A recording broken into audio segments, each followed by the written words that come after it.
These are the top 5 things you need in your home before you sell it.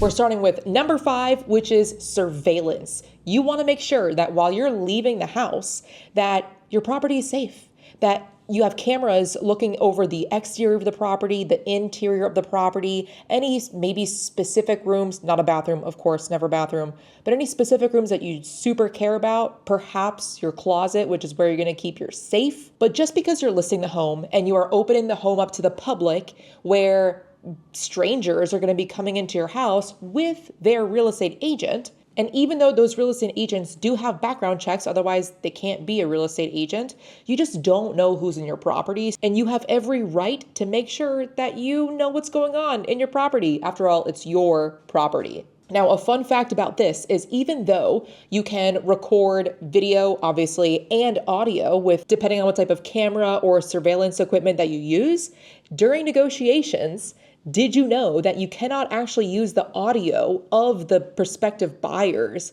to use it against them in a negotiation situation? Now, how is a buyer specifically going to know?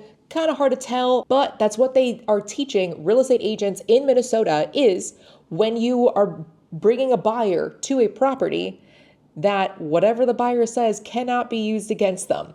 Now, the smart thing to do is if they have any questions, anything at all, positive or negative, really especially positive on the buyer side, you want to make sure that me as a buyer's agent, when I tell all the buyers is, hey, we're not going to talk about the property, about whether you like it or you dislike it or it smells like cat pee or anything like that until we're out of the property, just in case they have surveillance. So not only do you have the ability to look over your property, but you actually should. I encourage it. Another thing with that though is we have to make sure, should you plan on keeping that surveillance or all the cameras, whether you're putting them outside or inside or both, if you plan on keeping that, you have to let me know before we even go live on the market, because I have to write it down and make sure that it is very, very clear that seller is keeping their recording equipment, that they're keeping their cameras. Otherwise, it's considered a fixture to the property because chances are you've probably screwed it into the house. And as soon as you screw anything into a house, it's considered part of the house now. And in the state of Minnesota, that means that you plan on letting it go with the property, that once you sell the property, it goes with everything that's attached to it. So say you bought something super, super expensive and you want to bring it to the next property, you have to let me know. Say you don't have camera equipment right now, but maybe you don't want to pay a lot. Again, I am always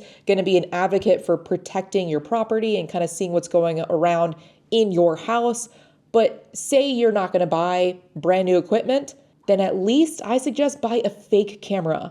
It's at least something. In addition to the real camera and or the fake camera, you can also put just a sign that you have created that says, hey, you're on camera or we are recording this, whatever it is. Again, it's your property. You want to make sure, though, that you're doing this in a nice way.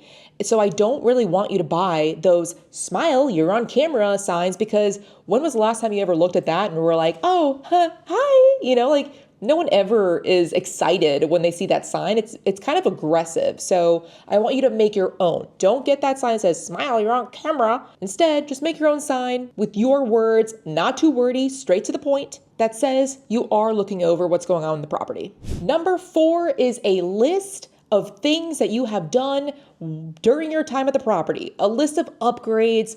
If you painted the interior or exterior, if you kind of changed the landscaping in any way, any sort of upgrade to the property. So say you purchased a property and it came with an older white fridge, like white appliances, and you purchased stainless steel ones. Excellent. Write down the exact name and model of when, the type of appliance that you purchased, as well as the year.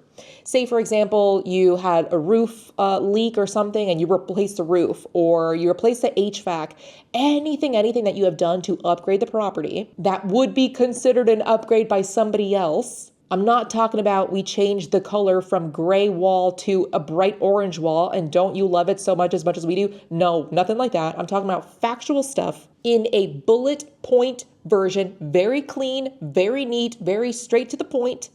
No paragraphs because no buyer is coming into the property wanting to read a book. At the very top, just put your address and a bullet point list of the upgrades you have done to the property. So for example, complete roof repair, 2022. New gutters, 2025. New Whirlpool dishwasher, 2024. You get where I'm going? Very, very simple bullet point, one piece of paper that you print out. And it's best if you laminate it. If not, totally fine. Just slip it into one of those protective sleeves, the clear ones. So that way the buyers can take it and kind of walk around the property with it. Like, oh, cool, this is where they updated XYZ. Where you want to leave this is on the kitchen countertop or the island in the kitchen, somewhere that's obvious, but usually in the kitchen area. And at the bottom of that sheet of paper, it's best if you put somebody to contact. So for example, something like, should you have any questions, please address it to our realtor, Allie Garced. This is her phone number. Something simple, so that way they're not asking you questions. That's what I'm here for. Again, this is presuming that you hire me to list your house, obviously. And that way, should anybody have any questions, I can kind of get a feel for who is interested, who should I be following back up with for us to get under contract. Number 3 is something that I actually already gave away with point number 5, which is a safe, someplace to secure your jewelry, your cash, your checkbook, your opioids. Yes, opioids, because let me tell you, I guess there is a lady that's walking around from open house to open house in this area, going into people's bathrooms and stealing their medications, stealing their opioids. So if you don't want your opioids taken from you, put all of your belongings, your guns, everything into a safe that is locked, where only you have the key, or at least someone that you trust has the key, and a safe that's heavy enough to where it's going to be a very, very, impossible mission to go into an open house and walk out with a safe. And if for some reason they do,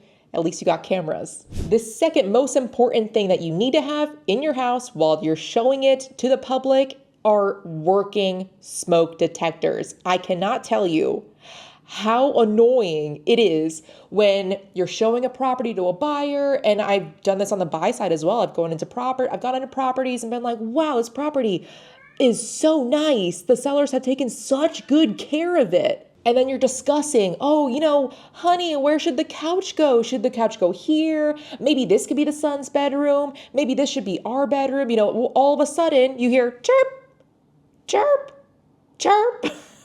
And then the buyers get distracted, obviously, because that chirp is annoying for a reason. It's there to tell you that you need to replace your batteries.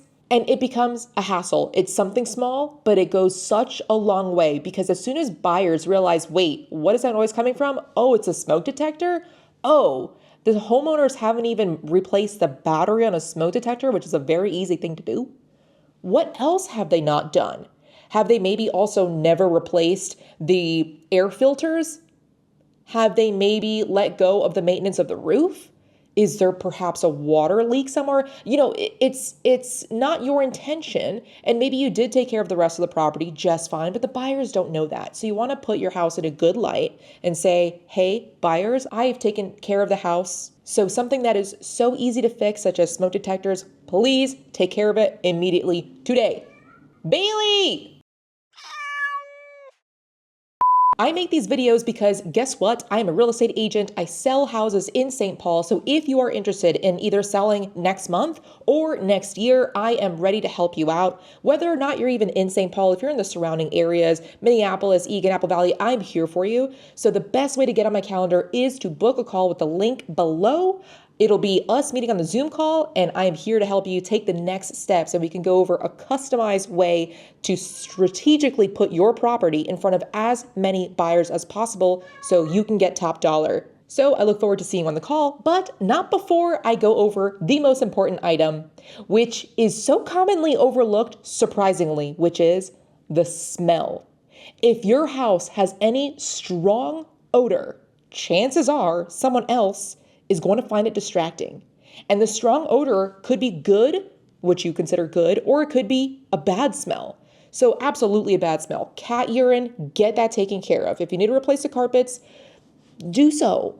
If it smells like mold, there might be a bigger issue, so let's get that taken care of. If you've never opened a window in your life, try it. But those bad smells are obvious. Those need to be taken care of. However, making a house smell too strong of something of what you consider a good smell may deter a lot of buyers. A lot of buyers have asthma, they have respiratory issues, and even if they don't, if you walk into a house and all of a sudden it's cinnamon, then it's a distraction, and you do not want anything to distract a buyer from potentially envisioning their furniture in your house.